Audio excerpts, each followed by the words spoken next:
చూడండి, డబ్బులు అందరు సంపాదిస్తారు కదా. నీతిమంతులు సంపాదిస్తారు, అనీతిమంతులు సంపాదిస్తారు, మోసగాళ్ళు, దొంగలు, వ్యభిచారులు అందరూ సంపాదిస్తారు. కానీ దేవుడు ఆశీర్వదించిన వారే పరలోకానికి వెళ్తారు. హల్లెలూయా.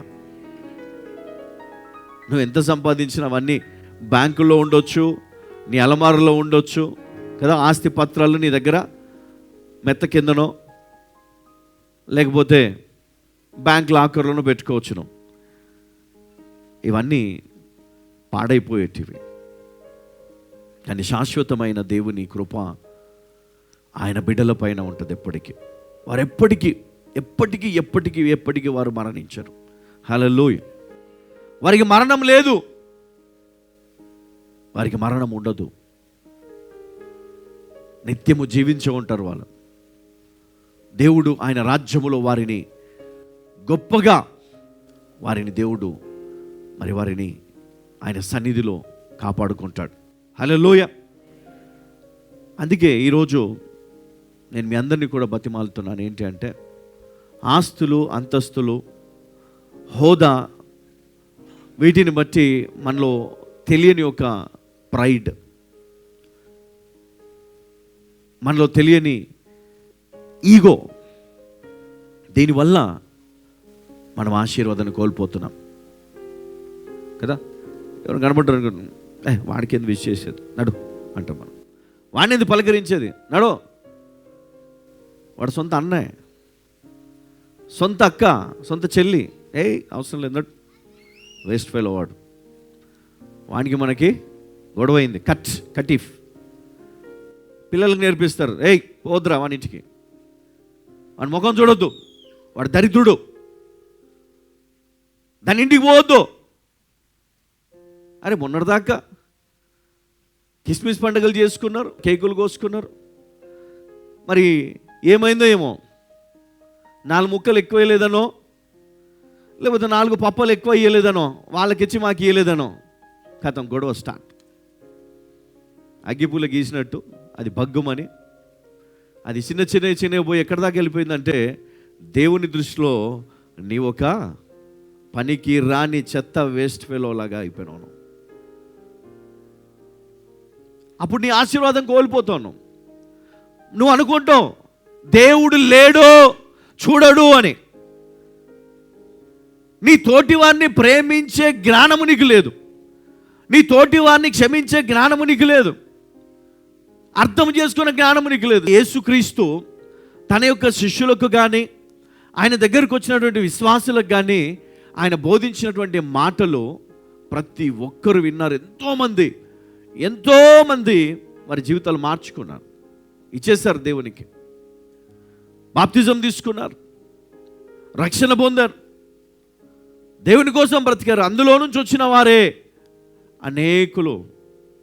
అందులో ఒకడు పౌలు. శిష్యుల్లో ఒకడు కాదు, కానీ ఆయన విన్నాడు. క్రీస్తు యొక్క దర్శనము ఆయన కలిగింది. పాపే, దేవుని హింసించిన వాడే, కానీ దేవుడు ఎన్నుకున్నాడు.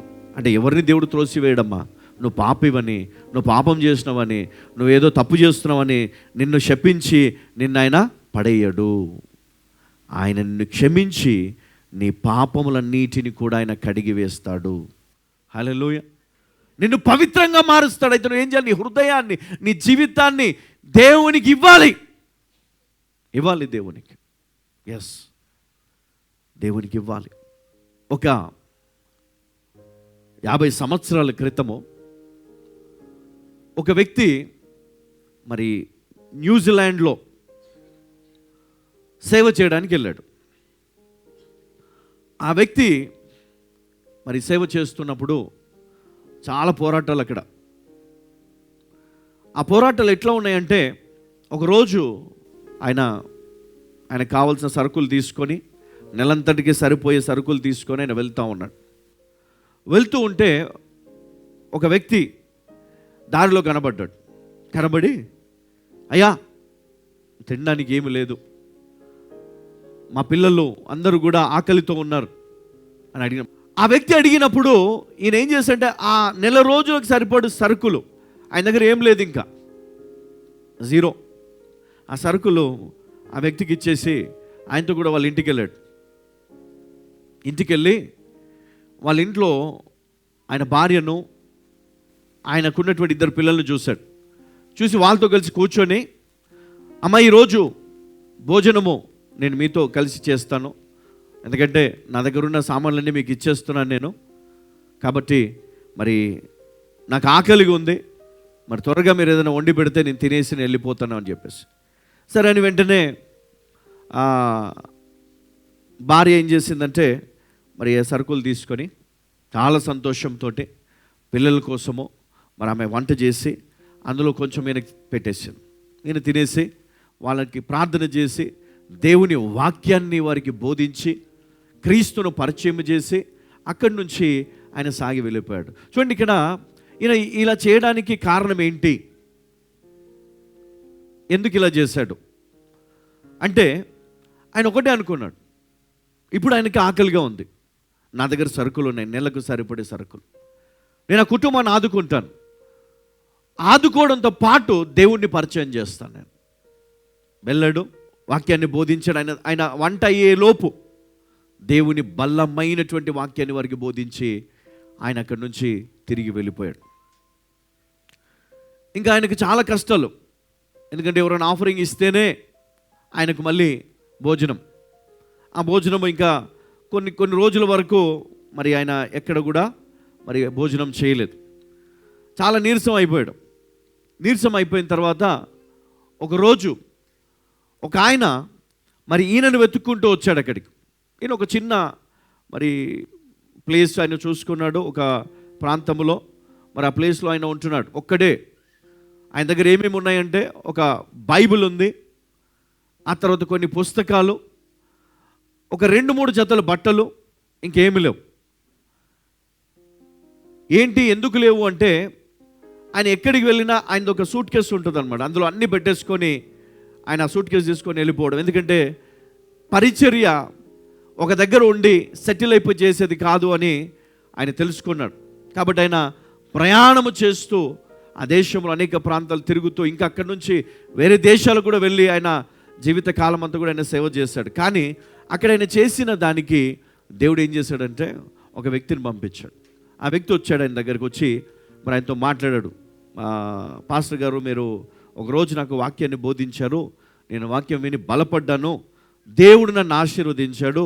దేవుడు నన్ను ఎంతగా ఆశీర్వదించాడంటే నేను ఊహించలేనంతగా దేవుడు నన్ను ఆశీర్వదించాడు. కాబట్టి కృతజ్ఞతగా నేను మీకోసము చిన్న కానుక తీసుకొని వచ్చానని చెప్పి ఒక చిన్న బాక్స్ ఆయన ఇచ్చి వెళ్ళిపోయాడు. ఈయన అనుకున్నాడు ఏదో బహుమతి ఉండొచ్చు, ఇందులో ఏదో ఇష్టంతో ఏదైనా తీసుకొచ్చి ఇచ్చి ఉండొచ్చు అని చెప్పి ఆ బాక్స్ తీసి ఆయన పెట్టాడు, కానీ ఆయన ఓపెన్ చేయలేదు.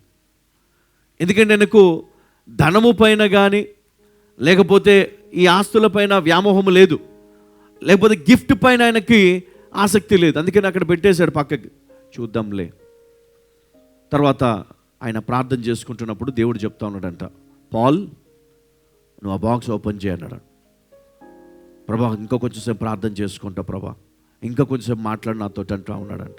లేదు, నువ్వు ముందు నేను చెప్పిన మాట విని నువ్వు వెళ్ళి ఆ బాక్స్ ఓపెన్ చేయన్నాడంట. సరే అని చెప్పి వెంటనే వెళ్ళి ఆ బాక్స్ తీసుకొచ్చుకొని ఆయన ఓపెన్ చేసి చూస్తే ఆయన ఊహించని ఒక సంఘటన ఆయన జీవితంలో జరిగింది. ఏంటంటే ఆ కాలంలో డబ్బులు చాలా కష్టంతో సంపాదించుకోవాలి, ఎవరు ఊరికే ఇవ్వరు అనమాట. అది ఓపెన్ చేసి చూసినప్పుడు ఆయనకు ఎంత డబ్బు ఉంది అందులో అంటే ఆయనకు ఒక 10 సంవత్సరాలకి సరిపోయేంత డబ్బు ఉంది అందులో. 10 ఇయర్స్కి కావాల్సిన ఫుడ్ కానీ కావాల్సినటువంటి మరి ఆయనకు కావాల్సిన వసతులన్నీ కూడా ఆయన ఎక్కడికి వెళ్ళి సేవ చేసినా కూడా ఇంకా మిగిలిపోయేంత డబ్బు ఉంది అందులో. ఆశ్చర్యపోయినాడు.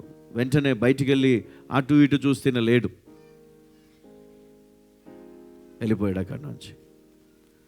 నేను ఎందుకు ఈ మాట చెప్తున్నాను, ఈయన గురించి చెప్తున్నాను, ఈ పాల్ గురించి చెప్తున్నానంటే మనము దేవుని కోసం మనం బ్రతికినప్పుడు, యథార్థంగా బ్రతికినప్పుడు ఒకరికి సహాయపడుతూ ప్రేమ కలిగి జీవించినప్పుడు మన అవసరతలు దేవుడు చూసుకుంటాడు.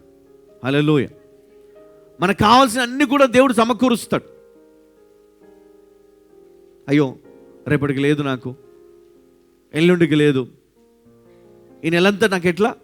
అందుకే ఒక బీద విధవరాలు ఆమె కలిగిన సమస్తము అంటే 2 కాసులు మరి కానుక పెట్టెలో వేసినప్పుడు ఆయన ఏమన్నాడు?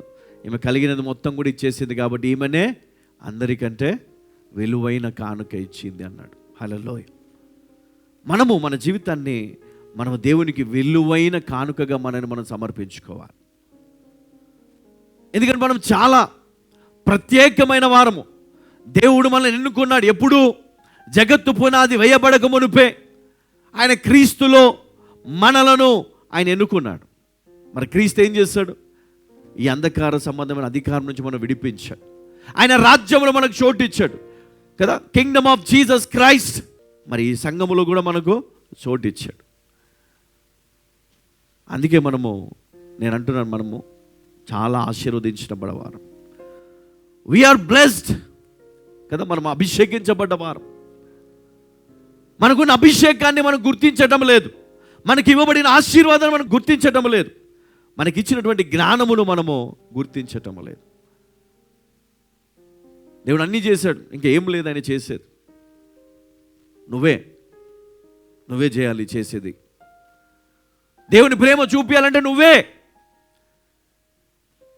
దేవుని మనస్సును ఇతరులకు చూపించాలంటే నీ మనస్సును నువ్వు చూపించాలా. ఆ వ్యక్తి తనకు కలిగింది ఇచ్చేశాడు, ఇంకేం లేదు, జీరో. ఏం తినాలో కూడా తెలియదు, అసలు ఏం తిందామనుకొని మొత్తం ఇచ్చేశాడు. ఒకటే అనుకున్నాడు, సువార్త చెప్పగలుగుతున్నాను, అది చాలు నాకు. హల్లెలూయా. ఈరోజు మనకి ఇవ్వబడినటువంటి అధికారాన్ని మనం గనక గుర్తించగలిగితే నీ రోగము, నీ వ్యాధి, నీకున్నటువంటి శాపము, నీకున్నటువంటి దయ్యపు శక్తులు నిన్ను విడిచి వెళ్ళిపోతాయి, పారిపోతాయి నీ నుండి. ఒక్క సెకండ్ కూడా నీ దగ్గర ఉండవు అవి. హల్లెలూయా.